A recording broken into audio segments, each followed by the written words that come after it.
On peut en retenir deux pour l'essentiel. Premier point, c'est qu'il y a très tôt, dès avant la Première Guerre mondiale, un refus arabe de la légitimité juive sur cette terre, qui est très paradoxal d'ailleurs parce qu'au tout début de l'arrivée des sionistes, c'est-à-dire dans les années 1880, il y a dans les milieux musulmans, qui sont majoritaires en Palestine, il y a cette idée que cette terre est effectivement la terre donnée aux Juifs par Dieu, etc.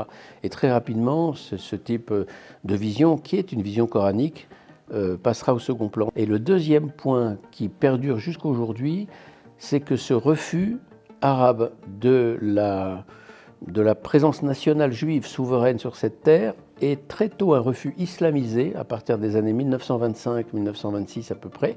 Et cette islamisation, on le voit, a perduré jusqu'aujourd'hui, en dépit d'une parenthèse, disons, nationaliste profane, séculière, on ne peut pas dire laïque, ça ne veut rien dire dans le monde arabe, entre les années 1950 et 1980. C'est-à-dire qu'au moment où le Hamas naît à partir de 1987, il reprend le chemin, il met ses pas dans le chemin du nationalisme palestinien tel qu'il s'est exprimé dans les années 20, 30, 40 avec le mufti de Jérusalem, Amin al-Husseini.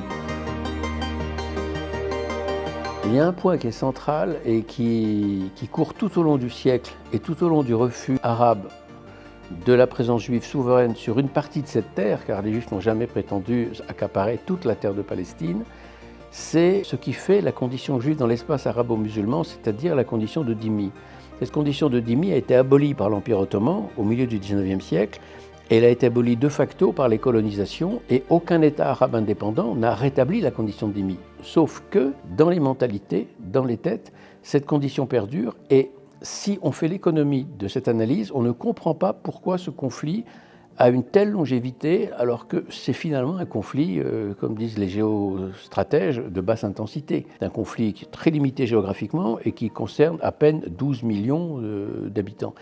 La condition de dhimmi, c'est-à-dire cette condition inférieure du sujet juif, qu'on a du mal à considérer dans l'espace arabo-musulman comme un sujet égal en droit, c'est central pour comprendre le conflit. C'est à la fois les deux, c'est-à-dire qu'il y a une sorte de continuité par la sauvagerie des tueries. Il y a quelque chose qui, dans l'extraordinaire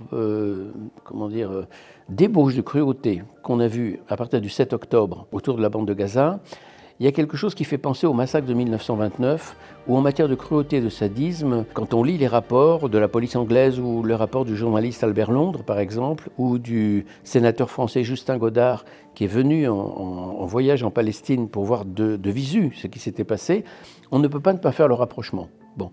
Et alors, c'est l'élément de continuité. Mais ce qui s'est passé en 1929, c'est le fait d'une foule pogromiste qui s'est ruée pour tuer du juif. Là, pas du tout, le 7 octobre. On a affaire à des commandos de tueurs, du type tueur Hutu du Rwanda en 1994, et ces commandos de tueurs n'ont rien à voir avec une foule déchaînée. Ce sont des gens qui sont dressés et éduqués, préparés à tuer. Et sur ce plan-là, on est passé à un stade supérieur qui, et c'est en cela d'ailleurs que ce qui s'est passé le 7 octobre a quelque chose de désespérant, signe l'impossibilité de cohabitation entre les deux peuples.